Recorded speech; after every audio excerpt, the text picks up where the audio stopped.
Hello, extraordinaries, and welcome to another episode of the High Performance Consciousness Podcast. My name is Matthew Paddy, and again, I will be your host for today's episode. This episode is all about focus and the varying degrees of focus. Where you focus your attention is where you give your energy, and where you give your energy consistently, repeatedly over time is where you receive and experience results. This is one of the biggest areas that falls down inside the entrepreneurial toolbox. It hasn't got strength because we've got so much distraction of what's the best program, what's the next social media, what's the next best strategy or tactic to use in order to attract clients and convert them into your course or whatever it may be from there. Everything I share in today's episode, of course, as with all episodes of the High Performance Consciousness Podcast, it's applicable to any and all areas of your life as well. Because when you reduce everything down to common truths, to immutable, unquestionable truths, every principle can be applied to any and all areas of your life for the same types of results, for greater results. Okay, so let's dive in on this conversation talking about focus and the varying degrees of focus that invariably leads to varying degrees of results or success in your life. So first, let's go back to a time where maybe you've had an idea, maybe you've had 100 ideas, and from that, in the inception of that idea, you've thought, wow, that would be great. That feels really good at the chemical level of my body. My emotions are saying that feels exciting. That feels like a breakthrough. That feels like something that I can do and commit to and experience results in. In that moment crystallized is the power of your result. But what happens once the inception of the idea is that the strength of energy and the strength of focus from that point, not always, but tends to waver after it. And so everything post maybe the first 30 minutes of unpacking an idea or thinking of a dream sort of life outcome, something that you really want or desire, that aha moment, maybe 30 minutes, maybe half a day, maybe even best at a week. It starts to tailor off and taper off after that. And why does that happen? First and foremost, it's because of distraction. We allow ourselves to be distracted through a belief, a deeply installed belief that what is available to me and what I am conscious of is not real or not really the path to my success, not really the path that is going to lead to the results or the outcomes or experiences that I desire in my life. Sound familiar? So let's go to the depth of this, because there's a number of phases that you must understand, or cycles or rhythms inside a focus. When you think about focus, and what is pushed a lot in the marketplace is when you're on, and when you're off, you're off. Now that's not a bad model at all, because you can basically commit to the Pomodorian sort of technique, whether it's 10 minutes on or 30 minutes on or 50 minutes or 90 minutes, where you're focusing for those periods of time. And the amount of time that you dedicate or commit to a task being completed tends to lead to that task being completed within that time. Okay? So when you start to think about the in and out model, I'm either all on or I'm all off and doing something else. Not a bad way of going. Definitely focuses and trains your attention. However, when we take a step back and we think about rhythms and cycles, there are times during a week or a fortnight, which is 2 weeks for those in the Northern Hemisphere, or on a monthly basis or on a quarterly basis, where you'll start to feel dips in your energy, dips in your focus, dips in your attention, dips in your ideas or your ability to take action on things. So by focusing on and being aware of the rhythms and cycles in your normal daily life, you're able to take a step back and think, okay, is this a product of my habits? Is this a product of my body's addiction to the past, that when I get close to something that feels hard, or I'm in the middle of a challenge and trying to create a breakthrough, whether it's finding a solution to something, or it's doing the ticky-tacky work on, a website, or even on the personal side, it's actually getting in and doing a breakthrough with regards to a meditation or feeling the experience, feeling your end, okay? Then as long as we can step back and observe, is this the old wiring rising to the surface to remind me of how I have conducted and led my focus previously? And if the answer is yes, then be prepared to make a change. Because unless you make a change, a conscious change on how you have focused in the past and what that focus has yielded by way of results, what has returned back to you and led you to experience, then you are going to set up and repeat the same cycle over and over again. So if we step back and we observe the cycles and the repeating cycles of our energy, our focus, our attention, whatever it may be, the first question is this the old self, the old wiring that my body as the subconscious mind is addicted to when I come up against resistance or challenge or the point of breakthrough? Like I said, if the answer is yes, then be prepared to change. So be prepared to change means, okay, what did I used to do? What behavior and actions did I used to move on or not move on in the old mind? Because if you typically arrive at that point of pressure or constriction or challenge or resistance at the point of breakthrough, and then you pull back and you give up and you change your mind and you get distracted by something else, whether it's distraction in a relationship or distraction on social media, distraction on another big idea. You go to your big book of ideas and you think, well, there's 100 in there. I might as well pick something else because I love creating. That's cool. Be a creator. Train yourself to help other people to create their programs if you're a creator, okay? Because if you are not an implementer, an executor, or one that is a finisher, then you must bring other people into your team or into your sphere of influence, your quantum environment, to help you with that so you can stay in your genius zone. I digress. So let's go back. So you've observed you're at the break point and you've got these rhythms and cycles that play out. Now, the next question to ask yourself is, can I be even clearer? Can I gain greater clarity through reductionism by reducing all the tasks down that I feel overwhelmed with to no more than 3 on a daily basis that I can focus on? Better still, 1. Train your body and your mind to focus on one thing. One thing.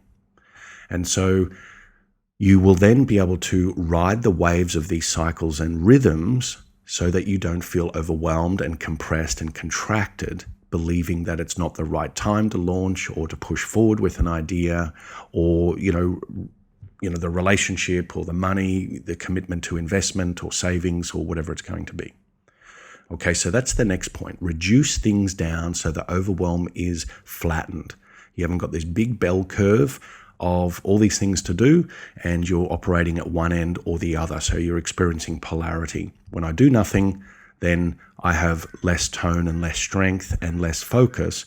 But when I do something, which I'm trying to get you away from doing too much, then I feel contracted. So I'm living in a polarized universe. So you want to be right in the sweet spot, which is, how do I plant the seeds of focus and water them so that then I can harvest them and experience the results? And focusing on 1 to 3 things a day, maximum, is great. Better still, focusing on one major project a month or a quarter every 3 months is even better. The third part of this, and you could place this at the beginning or in the second part, it's up to you. You make your mind up when I share it with you, is when you've got ideas, instead of rushing to push on the idea, I want this type of business, I want this type of result, I want this type of client, I want this type of relationship, I want this type of return on my investment with your cash or paying down debt or health or whatever it is. Sit in the idea for at least 72 hours. Sit in the idea and allow impressions to come up and unpack them on paper if you must, because then you can see them.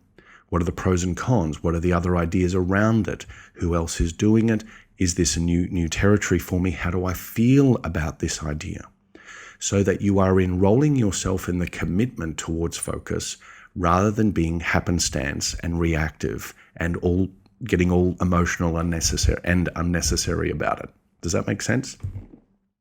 Because quite often we'll have massive ideas, great breakthroughs, and we'll write them down, and then, we'll have another 100 ideas that come in 24 hours later, especially when we have trained our body to be busy. We've trained our mind and our body to be distracted, or we've trained our mind and body to be unfocused through the art of distraction. So when something gets hard or feels hard or challenging or resistance starts to come up in my body, I'll change my mind and I'll go and do something that breeds a better feeling. So I'll start to engage those hormone and those brain chemicals and the body's chemical responses to those that make me feel good, because I don't want to feel bad. Because last time I was here in the unconscious mind was I felt defeat, or I felt like a failure, or I felt like I lost, whatever it may be. So take a step back for 72 hours, even a week, and sit with your ideas. Don't allow them just to come and go. Schedule time to focus on the ideas. Maybe do some research, maybe feel into them even more, and get acquainted with it. It's like you're dating the idea. Get to know the idea even more. Because as you practice the art of focus, you must start at the basic level. Instead of trying to untrain the old beast and teach it new tricks with, big leaps through rings of fire and, walking tight ropes, all those sorts of things, metaphorically speaking, in the circus. You want to train your focus doing little things often and repeating them. The things that are leading you consciously towards your desired end. All right? So let's just do a little recap. At the beginning, I said that there's a wavering level of focus. You can be unfocused on a specific outcome or task and be distracted by many and all things.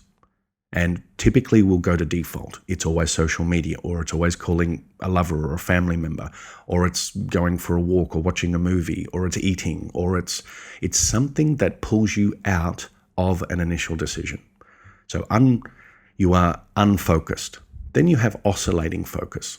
Oscillating focus is where you're focused on an idea, focused on a notion of something that you want or a desired outcome that you want to experience, and then you go cold. Hot, cold, hot, cold. And when you're hot and cold, you're actually in the process of self-doubt.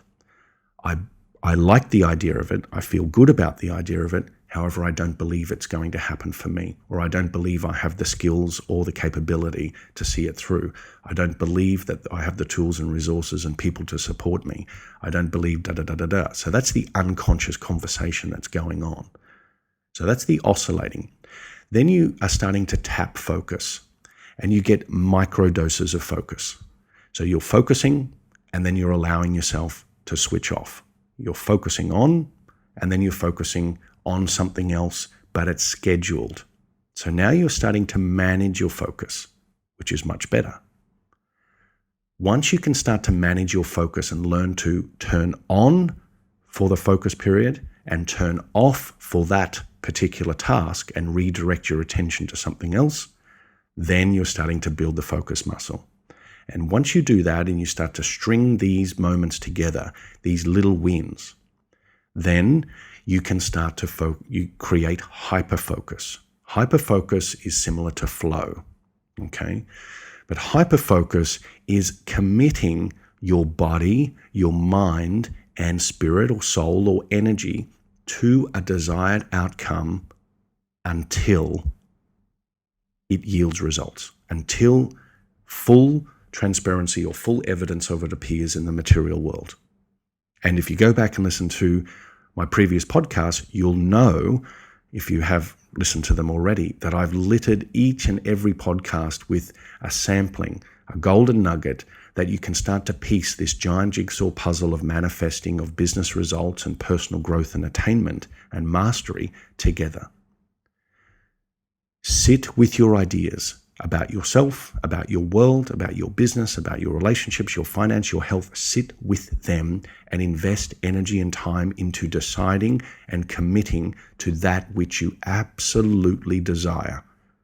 Not that which you sort of want, or it's sort of like a child that's saying, I want this, and then I want that, and then I want this, and then I want that. It's like an over-caffeinated squirrel. We're racing around, everything's, shiny and interesting, and my attention span is that of a goldfish and a squirrel that's caffeinated or over-caffeinated. But you get my drift. So when we get into hyperfocus, hyperfocus is that everything outside of the event or experience or result you want to attain or achieve or manifest folds in around this one outcome. So let me give you an example. Let's say that let's take it away from business. Let's say that you want to focus on your health, and you know that you want to shed a couple of pounds or kilos. You want to feel lighter. You want to feel more energized. You want to feel more clear in the head.